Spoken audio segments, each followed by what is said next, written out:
Welcome back to Business of Drinks. I'm Erica Ducey. And I'm Scott Rosenbaum. Today we're talking about something that every tequila producer, French wine, Japanese sake, Nigerian beer, and Canadian energy drink brand has in common, but very few actually understand completely. We're talking about what it really takes to get product into the United States market and make it work. Because from the outside, importing can look straightforward.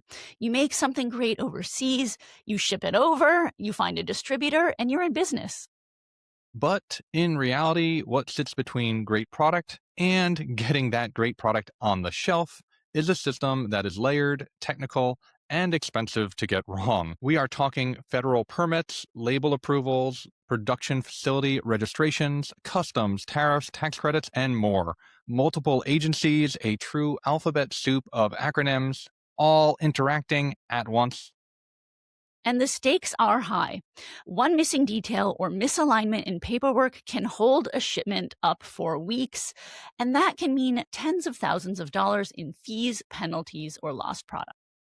So today's episode is about how this system actually works and how to operate inside of it without burning through time, money, or momentum. Our guest is Chelsea Andreozzi, founder of First Call Imports Consulting. She has spent 15 years across every part of the industry, bartending, beverage directing, distilling, brand development, importing, truly everything. And she now focuses on helping brands and distributors build the systems that they need to scale. And that is really the through line of this conversation. This isn't just about theory. This is about building up the structures that are so important to importing, about, knowing your numbers, understanding your cost, and building the systems that actually hold up when you start to grow.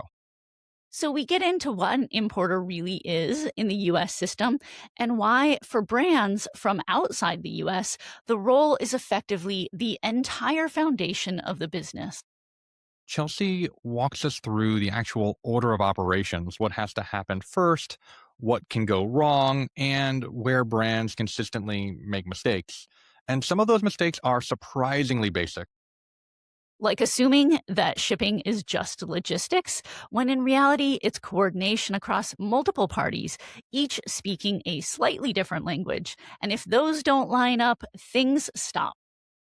We also spend time on what this means financially, especially with things like the Craft Beverage Modernization Act, which can return tens or even hundreds of thousands of dollars back to importers if they know how to access it. And if you've built the system to track it. Because this is a recurring theme in the episode. The opportunity is there, but only if you've done the operational work to get ready. We also talk about tariffs, what's changed, what might get refunded, and why some importers are sitting on potential seven-figure recoveries if they're prepared to act. And then we zoom out on route to market strategy, where brokers fit what they actually do and why self-distribution can be valuable early on, but rarely holds up as a long-term approach. The big takeaway here is that a lot of brands focus heavily on product and marketing and sales early on, but what Chelsea shows us is that operations are often a limiting factor, particularly as brands start to grow. So if the foundations aren't there, growth can get very expensive very fast. And if it is there, you can move faster with more confidence and capture opportunities that others miss. So whether you're importing today, planning to, or just trying to understand how the system really works, this is one of those episodes that gives you a clearer picture of what's actually happening behind the scenes. Here's our conversation with Chelsea Andreozzi. And now, a word from our sponsor. If you're a founder building in functional CPG or drinks, this is important to know. Be Tomorrow Ventures invests in both early and growth stage brands. But what makes them different is what comes after the check. Founders get access to a real operating platform, including growth marketing, data, distribution, talent, and commercialization support. It's venture capital designed for brands that really want to scale. To learn more, visit betomorrowv.com. And now, back to the show. Chelsea, welcome to Business of Drinks. We are so glad to have you with us today. Thank you for having me. I'm very excited to be here today. Yeah. We have known each other for a while, but for guests who might not be familiar, tell us a little bit about your background and what you do today. Sure thing. I have been in the spirits and wine industry for 15 years. I like to say that I've experienced every side of the bottle. Started way back when bartending, then beverage directing, bar managing, made the hop over to actually distilling and producing. Then I was supporting the development of brands. And then I went to the import side. So I've really have seen every tier, every level. Today, I support wine and spirits brands with First Call Imports Consulting. I implement structure and systems so they're able to grow, scale, and really build confidently. Excellent. And to that end, what type of beverage companies do you tend to work with, be it the stage of growth? Are they new companies? Are they old companies? Are they small? Are they large? Everywhere in between? Are they only folks that are imported, or do you work with domestic suppliers as well?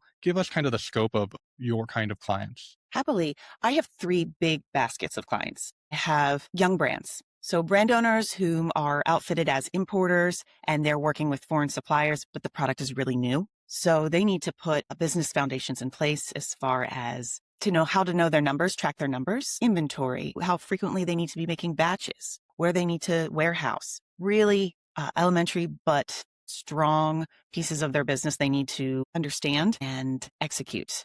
Then I work with brands whom have been in the industry for maybe 5+ years, and they're looking to do either fundraising round or they're looking to scale, and they really need to look inward, clean up some of their operations in the importation side of their business, in the understanding their costs, margins, how often they're batching, similar to what's happening with my newer clients, but they really need to clean things up so they're able to scale, bring on new SKUs, or like I said, get some investments. My third group of clients are actually distributorships I work with. If they have multiple dozens, maybe sometimes 3 figures of suppliers, at foreign suppliers that they're trying to organize, getting CBMA credit allocations or consolidate shipments, I come in and help audit their processes that might exist and make them stronger. Got it. So, if I'm to encapsulate that, like so much of what you do is, systems based, whether they're new and they need to build the foundation or they've been around for some time and you are helping them restore maybe a foundation that wasn't as solid as it might have been, or maybe wasn't installed properly to begin with. Exactly. I'm operations systems based. I'm focused on numbers. Like let's make sure you know your numbers so you can grow. So much of what I understand you do is also at the intersection of setting up those systems with regard to compliance and working within this complicated and wonderfully arcane 3-tier system in the United States, right? This tier 1 is this supplier or importer, right? And then that middle tier, that distributor, and then finally there's the customer, the retailer. I'm curious, right? So much is spoken about that first tier, and they talk about a lot of writers, a lot of folks in the industry talk about that tier 1 as being the producer. But as can pertain, as I understand it, foreign producers, tier 1 is actually the importer. Is that the case? That is the case. The importer is the U.S. representative to a foreign producer. Excellent. And so understanding that an importer is this tier 1 and you sit at the top of that funnel, right? What does that mean for building a solid foundation, right? In terms of systems and compliance and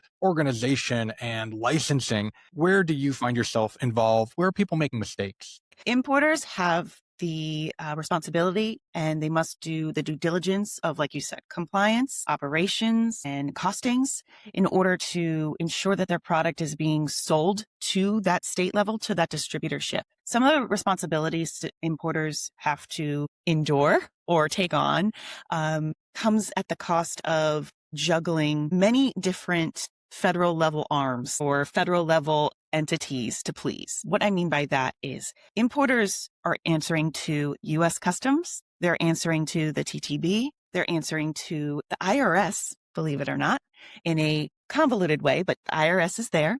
They're also answering to the FDA. So there are a lot of alphabet soup agencies that importers need to ensure that they are meeting the requirements of each agency in kind of a beautiful orchestra in order to bring product in efficiently as possible. Yeah. For our listeners, this is going to be a true alphabet soup of acronyms and agencies and laws. So let's walk through maybe a theoretical to give this some teeth and to ground us, right? Let's say I am producing a brandy somewhere in Europe. I decide to bring it over to the United States and sell it myself because it's got to be pretty easy. I just need to figure things out. So I call you. Where do I even begin? Is it with one of those agencies? Is it with all of them? Where do you start? Well, first, I'll be very glad you called me first because we can start in the right path because most people don't. And so if you are a European entity and you are trying to break into the US market with Scots cognac, for example, what we would need to do first is ensure that you are set up in the US with the US entities. So you would have the power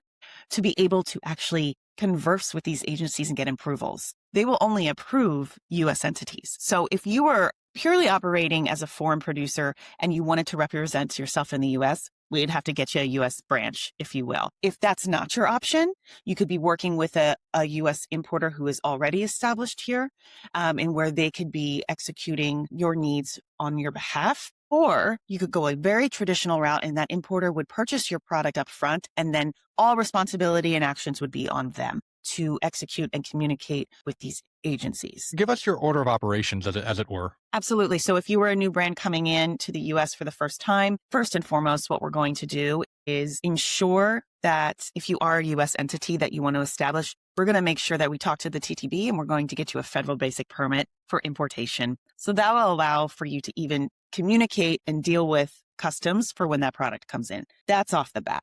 If you do not have that piece of paperwork in place, you're not going to be able to operate in the US. From there, we're going to go to your actual product. So now your company is approved to operate in the US. Now we want to ensure that your product is able to enter port or cross-border. And that's going to be done through an approval of a COLA, which is Certificate of Label Approval on your product. So that's done by way of submitting your label to the TTB and they'll approve that. And then once that's approved, you'll be able to label your product and that product will be able to enter and clear customs. A lot with some other paperwork that I don't want to get in the weeds with, but that's a big step.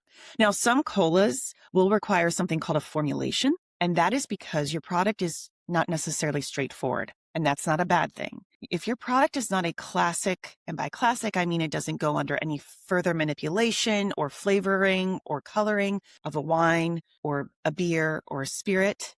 So let's say I have your cognac. Maybe you want to do a little bit of a flavoring to your cognac. You're going to try something new to the market. That flavoring will immediately alert the TTB that we need to speak with the FDA to make sure the product that we're adding to add flavor to that product is on the approved list, something called GRAS, generally regarded as safe for consumption. And that's what GRAS stands for. And then we'll be able to get that COLA approval once that formulation is approved. Now, if there is something deemed in your product that is not deemed as GRAS, generally approved as safe, you can go against, and I don't mean fight against, but you can make your case for approval. Sometimes it takes a very long time, but it can happen. I have seen it happen. So now that we have TTB, your federal permit in place, you're working with the TTB and FDA simultaneously to get your product approved. You're also going to be working with the FDA and getting your facility overseas approved. And that's registering it with a number called an FDA Food Facility Registration Number. Think of it almost as your social security number or an EIN number for an overseas company to be able to trace back to your facility if, heaven forbid, anything ever went wrong with the product. Wow. So that is a lot. You simplified it in, I don't know, less than 3 or 4 minutes. How long does this process take generally from start to finish if things go smoothly or if things maybe don't go smoothly? Wines tend to be approved faster than spirits, and that's due to alcohol levels. That's usually what it's for. So wines I've seen easily approved through all processes in about, if we're getting the federal basic permit with it, you're 2 months, months and a half. Again, all smooth. Whiskey, that can be about 2 months to 3 months. Again, all smooth. There's no shutdowns. There's no unique flavoring or coloring to your product. No shipping issues. Say, if your ports are on strike and there's no big delays there. There's no registration issues registering the facility with the FDA. Now, I've also seen the process take as long as a year. Wow. Yeah, I'm so glad you brought up that point about shutdowns. I can't recall the number of folks who I'd spoken with, in the fall last year when there was a government shutdown and they were waiting for their new product to come out in September, October, and they weren't able to get it done. And, the shutdown's 30 days. It doesn't mean it's a 30-day delay. There's a backlog, right? Right. Right. I've had several clients we had to bear that through this past fall where a COLA approval should have taken 5 days. And unfortunately, it took 45. Wow. So in this theoretical example, Scott's Cognac, I love it. We're all approved. We get through all this process, no snags whatsoever. Now, I know that when you work with clients, you don't just, get them started and get them set up. You work with them sometimes during the process. So, as someone who's proactive, I know that you've seen in working with folks countless shipments held up at port, which I can't imagine anything more frustrating. You've gone through all this process and now it's here stateside, but it's not technically in the States, right? It's still stuck in port. Do you have any rules, any stories, examples of what sometimes holds up brands and how you might ensure a brand kind of moves from a shipping container to actually a warehouse in the United States? Scott, you are so right. I have seen some crazy stories. I will get into those in just a moment. I've been part of some crazy stories. But first and foremost, what it comes down to is you have to ensure that everything is over documented over the umpteen pieces of paperwork that is needed between the producer, the freight carrier, the customs broker, customs, the receiving warehouse, the importer. All of these levels and all of these hands a product touches just getting into the US before it's even sold. You have to make sure you're speaking the same language. And I will say, I'm very good at understanding when people aren't using the same verbiage and making sure that everybody's on the same page. So if you have somebody like that on your team, it does help. That's the number one thing I say to people.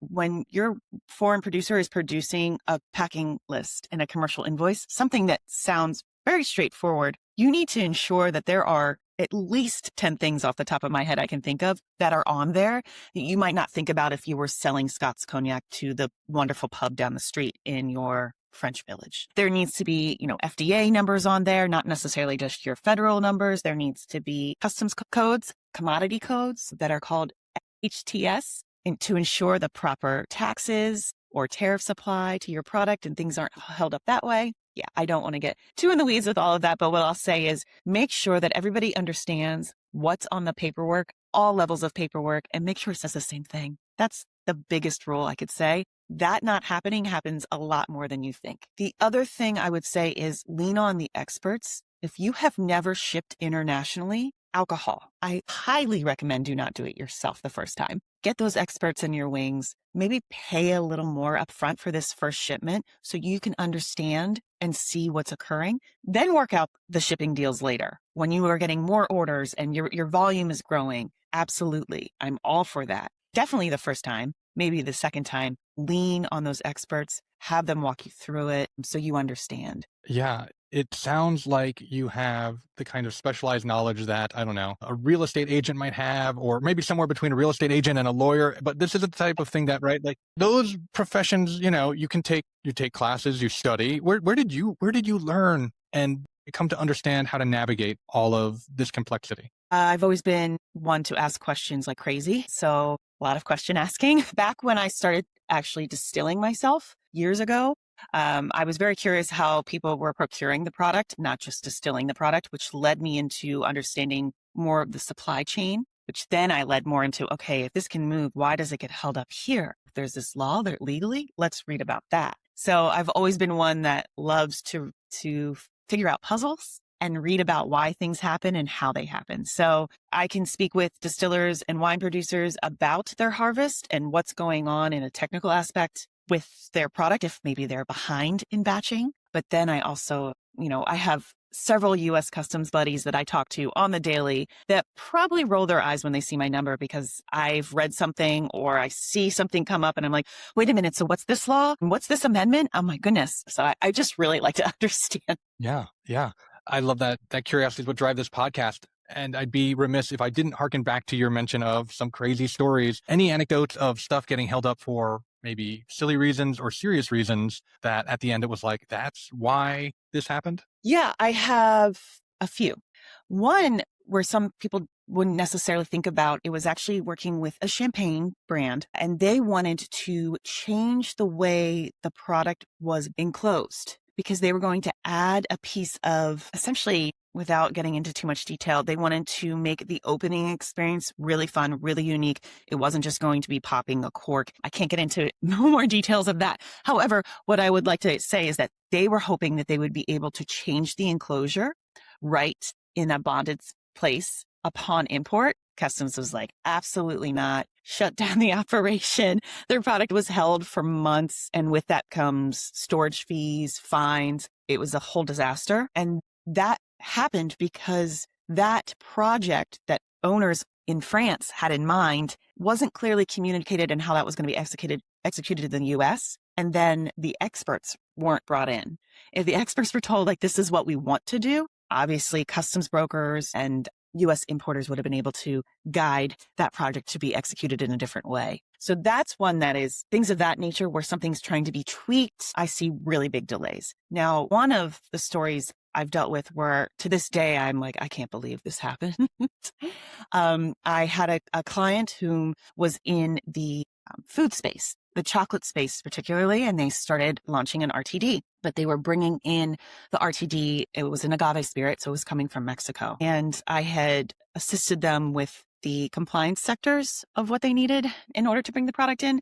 But because they had been shipping, this company was so experienced in shipping product, they're like, nope, we got a shipper. Don't worry about it. But they were shipping chocolate, not alcohol. So their product, their first shipment was not a full truck. It was a shared truck with other product. And I didn't have great visibility to see where the truck was, which is fine. I don't necessarily need that. I do need to have some updates on where it is. This truck has gone completely silent. And now the truck picked up the product about a week ago. We still don't know where the truck is. Should have hit the border. Where are we going? And I get a call from my customs friend, my US customs friend, and he goes, hey, you're clearing the so-and-so shipment, right? Yes, I am. Well, it's being held at the border. I said, I figured something was happening. Okay, those things can happen. Let me go into, fixer mode. Happy to do this. Let's do this. He goes, yeah, it's not going to cross the border. I said, oh no, what happened? There's a live tiger on the truck. So all of those goods were confiscated. Funnily enough, this was right before the pandemic hit. And do you remember the documentary Tiger King that everybody became obsessed with right at the beginning of the pandemic because nobody else had anything to do? Well, I was watching it. I got hooked on it as well. And I was like, I wonder if that was where that was going. So hopefully that tiger is living a wonderful life somewhere. But yeah, so I had no response to that when I heard it on the phone. No response. I didn't know what to do. So then I had to call my client and said, well, first of all, I found your truck. Second of all, you're not getting your product. And now, a word from our sponsor. And today, that sponsor is Business of Drinks. If you're building a drinks brand right now, you already know how hard it is to tell what actually matters versus what's just noise. We see this all the time. Brands have to move fast, but they're often making these rush decisions without enough structure, data, or outside perspective. That's why we built Business of Drinks advisory services, to help founders and leadership teams make smarter calls around growth, distribution, brand positioning, and fundraising. This is focused, tailored, hands-on advice from the people who've actually built brands, worked with distributors, and helped the best up-and-coming drinks companies scale. If you want to learn more, reach out. We're at info@businessofdrinks.com. And now, back to the show. You mentioned fines and the cost, right? And I think that's really important is whenever there's this friction, right? Whenever there's a delay, someone is paying. What does that look like in actuality? Like if something is held up a week, is that costing an extra few $100s, thousands of dollars? And how do things rack up faster the longer things go on? How much do these mistakes cost? Yes, we're talking thousands of dollars if we're going into a week. And that is because there's so many layers. You're paying the port because the port has to store your product. If we're talking about an ocean container, you're paying the container company, you're paying the freight company. And then if your product is being held because it needs to be examined, which can happen at random, it doesn't necessarily mean that something is wrong with your product or won't be approved. If the examination is not deemed something that needs to occur because customs said, but because maybe there's a spill and stuff is coming out of the container. Yeah. So now you're losing products and now customs will be charging you because they're going to have to bring a special officer out to go through the goods. There are many, many layers, and I've seen upwards bills of $20,000, $25,000 just of delay and penalty fees. in one container. Wow. Mhm. Wow. These are some of the extreme things, but yes. No, but the reality, the reality, by facing the fear, we can deal with the reality that with the proper guide, right? It doesn't have to be scary. I think to that end, there are some positive things that have occurred for the drinks industry over the past, few years. A big one over the last decade was the Craft Beverage Modernization Act, which I know I'm going to say is an area of your expertise as I understand it. But first, can you tell me a little bit about what that is, why that happened, what it means? The CBMA, Craft Beverage Modernization Act, was enacted actually at the end of 2017. So this law was actually in favor of U.S. distilleries and wineries to receive a significant tax cut on their production. Why did that happen? That's because alcohol is the highest taxed commodity in the U.S., federally, state level, and city level. It gets compounded, but alone just on the federal level, it's very high. Just to speak about the spirits rate, it's $13.50 per proof gallon. So you're going to pay about an extra $2 to $3 per case just on taxes. Per case, just on taxes. So if you're shipments coming in with 2,000 cases, wow, right?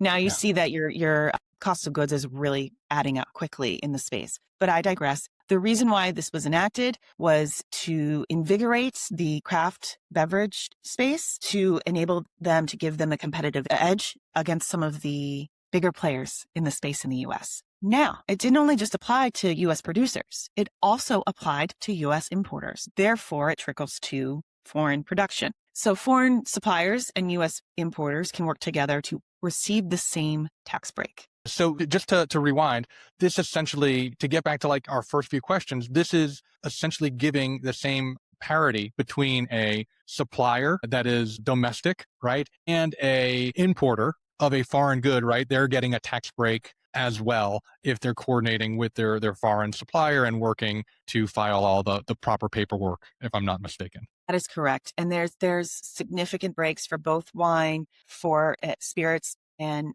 beer as well. Beer, because the ABV is lower, the tax rate is lower, but there are breaks for them too. So let's get into specifics. And the first specific I want to talk about is this isn't a discount that you or I would enjoy per se, or think of like we would at a store where something is on sale, right?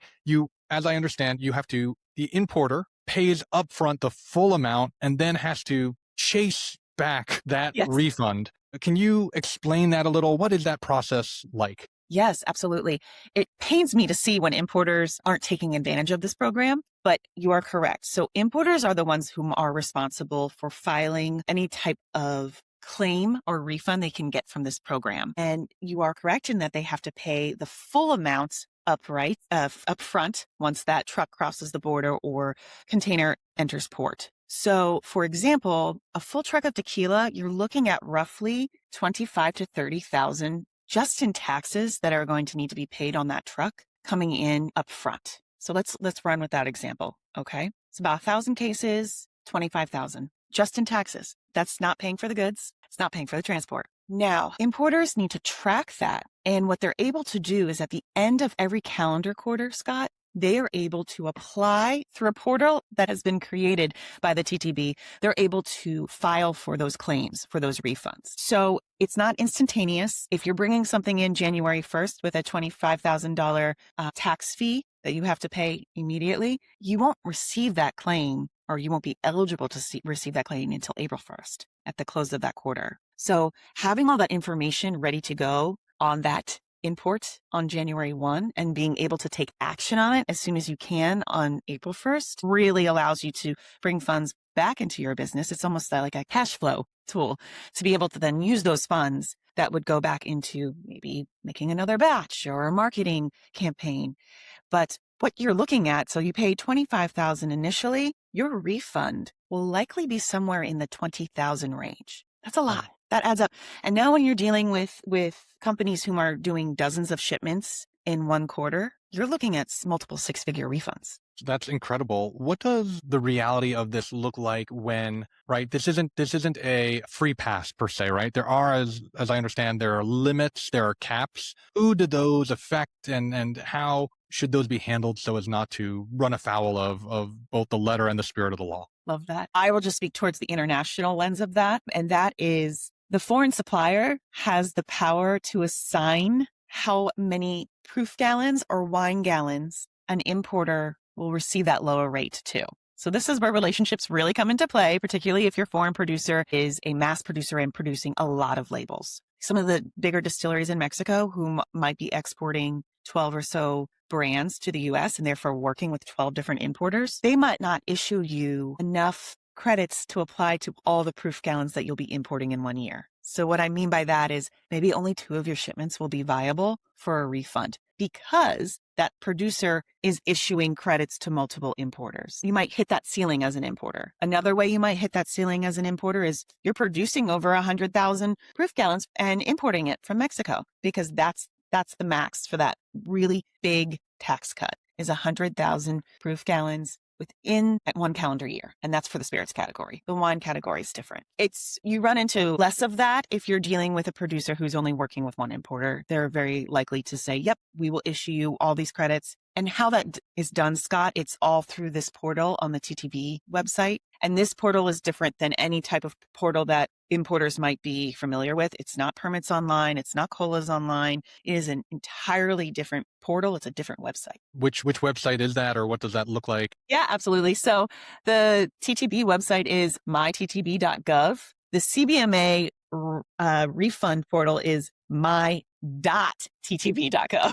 So I can see now how this can be incredibly critical when planning ahead because, right, you might think, okay, I'm going to import a product. I'm going to import a spirit and, I'll get a refund. I'll get 4/5 my money back eventually. And that'll hit my bank account and we'll be good to go. If that producer is assigning some of these credits to other folks and, you're bringing in 4 shipments a year and you only get those credits for 1 or 2, that really changes the arithmetic. That's why you have to be over communicating with your foreign producers to make sure that you know what to expect. The other thing too is you also have to be communicating to your customs broker that this shipment, you want to make sure that it's eligible for this in the future because they're the one that has to essentially put like the green sticker on that entry within their system. So TTB even recognizes it. So there's a lot of different players. Let's fast forward now, right? The CBMA, as you mentioned, it's almost 10 years now has been around. More recently, we have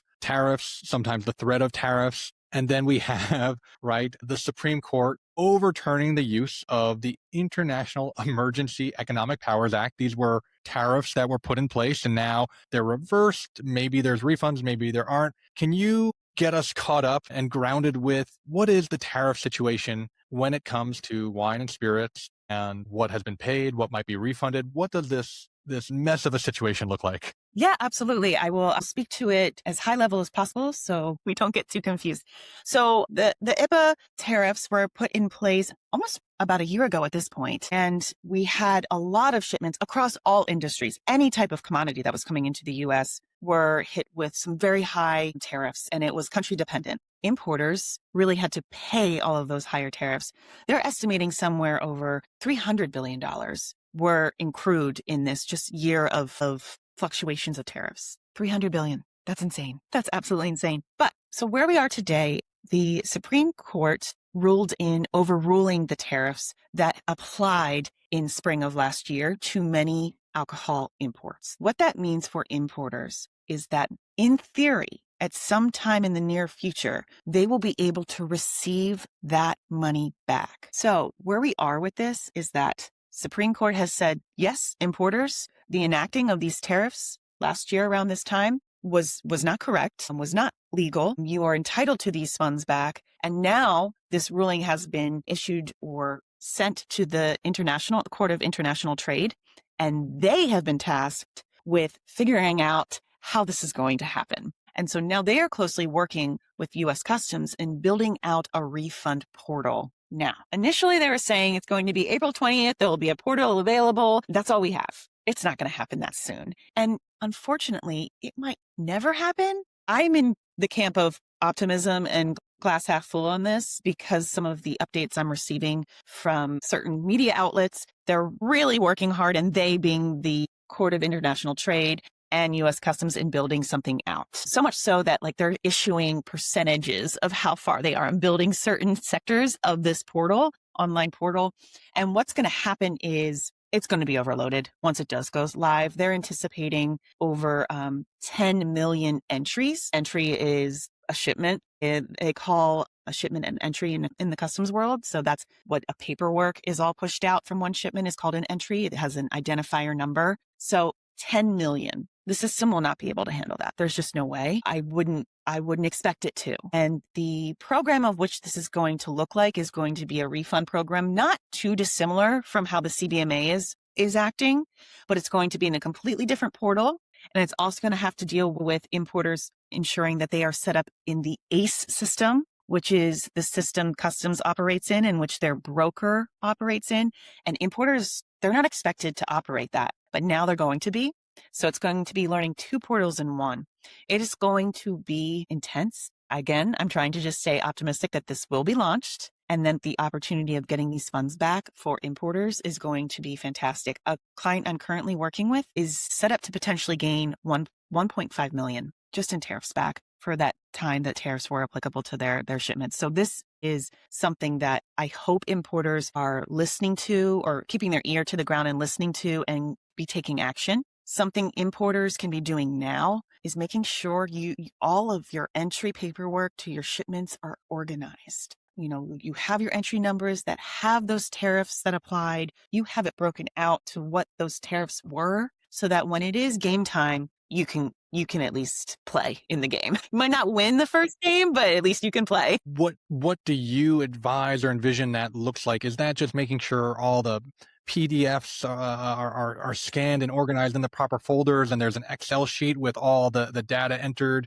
and double checked? Is it something more? Is it less than that? What does that look like with this buffer of time that folks have maybe to prepare for the launch of this portal? Yes, that's the fantastic first start. That's exactly where you would start, as mundane or boring as it may sound. That is going to be your weapon, is knowing where all your data is and where it's stored and knowing those numbers of like, okay, I know that this shipment, it's going to be 10 grand. This shipment's only going to be 3 grand. And having that in an Excel sheet or having a process that you're able to pull that information out of those PDFs, those customs paperwork, your 7501s, just to throw a number in all the alphabet soup for you. That is king. That's where we'll give you all your information. And then it's going to be speaking with your customs broker and understanding your entries liquidation dates. Because if it's been so long from a shipment, you might not be able to receive those tariffs because they have been liquidated. So it's speaking with your customs brokers, getting that relationship down and where you can say, okay,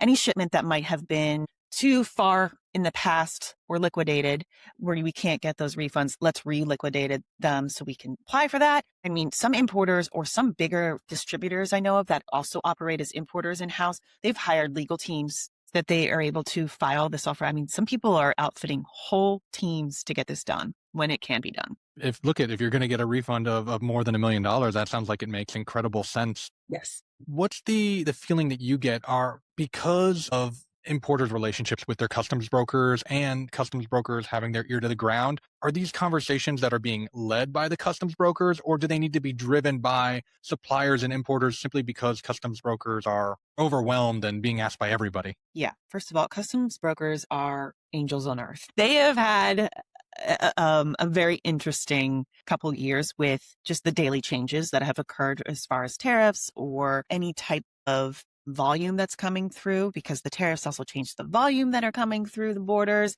Like before a tariff would be enacted, the pressures on the port and border crossings is unbelievable. So, you know the saying like tip your bartenders, take care of your customs brokers. They're incredible. But there are some customs brokers that are more active than others in that they'll be, sign up for any type of newsletter a customs broker might be issuing. Very important, just because I find that they're also very good at explaining laws that might have changed in more of a layman's term than if you're actually reading the register online and your eyes are starting to get crossed, like sometimes mine does. I'm not kidding you. I have several U.S. customs brokers on speed dial, but they're not expected to lead the conversation. They won't always lead the conversation, but they are great resources. And I always reach out to them. Amazing. Kind of Switching gears and talking about another broker in the wine, spirit, beverage, alcohol world, we have importers, distributors, retailers when we think of the three-tier system. But in some states and some circumstances, there are brokers. And I'm curious where they fit into this system and how they work or don't work with some of those various other tiers. Can you share a little bit about those folks? Absolutely. So for clarity, we're talking about sales brokers or marketing brokers for brands. There's a common saying like they don't ever touch the product or they don't ever own the product. And that's true. They don't own your product. What they're doing is they're coming in and assisting you to move your product. So where your team, the brand owner's team or an importer's team might be housing cases and sell directly to a distributorship, and that distributorship warehouses that product and hold that product, it might not necessarily move or be incentivized to be sold to certain retailers or on and off premise locations. Brokers' power and brokers' roles are they can come in on behalf of the brand owners or the importers and get that product moving, doing activations with specialty liquor stores or activations with restaurant groups. They move the product. And it's really important. I do see time and time again, a lot of brand owners or importers, they might not be a match with some brokers. And so I really, really encourage people to have a deep dive with the brokers that you're considering, right? Feet on the street, location. Don't hire a broker who's in California if you're looking to grow your Georgia and Florida market. Like, let's think about that. So brokers are fantastic and they move the product is what I like to say, especially when you have one that's aligned with your needs. Yeah. And in getting alignment and understanding how to grease the wheels of the system so everyone is working in concert, so much has been shared on this podcast and other forums around, the type of margin that a distributor might expect for a brand to be successful and for them to make money and incentivize sales reps. But often foreign producers or even domestic producers don't account for the cost of a broker and what that might entail. Are there any standard rule of thumb, broad-based numbers? Is it some percentage? Is it amount per case? Is there any insight or light you can shed on that for us? Unfortunately, I don't have too much detail, but you're correct. I've seen brokers operate both ways, either a percentage of the sales that are sold that month or a per case basis. And again, it's always calculated at the end of the month how much is moved. That's what I've seen. As far as what that percentage exactly is, and I have seen some numbers across the board. I don't know why they come up with what they come up with. That is my black box in this industry that I don't have my finger on. Fair. I'm curious, because you've worked with brands at so many different stages, different models of getting, things through the route to market become more or less fashionable. And I know for some time, the idea of, self-distribution, we're going to do it ourselves. We might work with, say, a back office company. That was very in vogue. I don't know if that still is, but I'm curious if you see this as still viable for a small brand. Do you see it viable for a short period of time, a long-term strategy, or is it just a bridge until you grow and can be noticed by bigger importers and wholesalers? Yeah. Back office companies are really invaluable to execute a lot of your back office needs. But if you're relying on them to self-distribute, that's a beginning phase. I would not lean on that for long-term strategy. Self-distribution is a tough job. And I give so many people kudos for doing it. I don't think it is a strong long-term solution. In your home state, in your home market, do it all day long. Absolutely. But don't do it in multiple states, particularly states that are far from your own, markets that are far from your own, and markets that might not align with your brand. If you're selling a cowboy bourbon, that's not going to translate in Atlanta. So initially, hopefully one day, if it's your dream to be a 50-state brand, that's going to be a lot of work, but don't do that off the bat. The self-distribution model, again, fantastic to start out. And it gives you a lot of power, and it gives you the ability to collect a lot of data, get a lot of information from people who are enjoying your product on the street, right? You can actually interact with people whom are purchasing your product right in the store. You can ask them, why? What do you like about it? So that is a golden age for sure. But I think it sunsets quickly. You need the experts. You need the big guys. You need help. You need the distributorships, unfortunately. Absolutely. In wrapping things up, you shared that customs brokers are unsung heroes and an incredible resource for folks to learn from. One question we typically end with is are there any resources, books, LinkedIn courses, folks to follow on social media, newsletters that you look to yourself or recommend others look to as a way to learn more about the things that you are such an expert in? Yeah, absolutely. So you can sign up for the U.S. Customs newsletter on U.S. Customs Border Patrol site. It's very helpful. You can also sign up for a TTB newsletter. Like, go right to these government websites, and if they have newsletters, sign up for them and read them. Take the time to read them, because I can go on days, some beautiful marketing newsletters that I love and enjoy to read. But if you don't have a grasp on what's occurring operationally or how to maximize your operations, the marketing newsletters are kind of moods, right? And those achieving those dreams can be really hard, and it's already really hard. So sorry, I digress, but I highly recommend going to the government websites directly, registering for any of those newsletters. USSA, the Wine Shippers Association, go to their website. They have a fantastic newsletter that comes out, multiple a week, about what's going on as far as movements in ocean carrying, what's going on, any updates in tariffs. They have a really succinct way of highlighting some of the bigger news points. That would be my recommendation. Shamelessly, I have a newsletter. Please tell us a little bit about your newsletter. Yeah, I have a newsletter. It's called The Call Sheet. What I like to do is highlight, comes out once a week, and it's highlighting the most pressing issue that's happening that week. So it could be, are there ports shut down? Or where are we with building out a tariff refund portal? Or are there any issues with CBMA? Because recently there was a huge processing issue with CBMA that was announced. So I like to break that down and say, hey, this is how this is happening. But subscriber myself, and you make it go down real easy because you marry the technical with a little bit of the cultural and the aesthetic as well. So it's not just what some folks might fear are the strict compliance, logistical tax issues around it. So thank you again for producing such a wonderful resource. Thank you, Scott. Yeah, the bartender comes out in me at the end, and I start talking about bartend things. Well, Chelsea, thank you so much again for sharing your wisdom and helping us understand and navigate these weeds, as it were. And I look forward to continuing to read the newsletter and see all that you produce and share. So thank you again. Thank you, Scott. This has been wonderful. Thanks for joining us on Business of Drinks. Subscribe on YouTube at Business of Drinks Podcast, follow us on Spotify, or listen in on Apple or wherever you get your podcasts.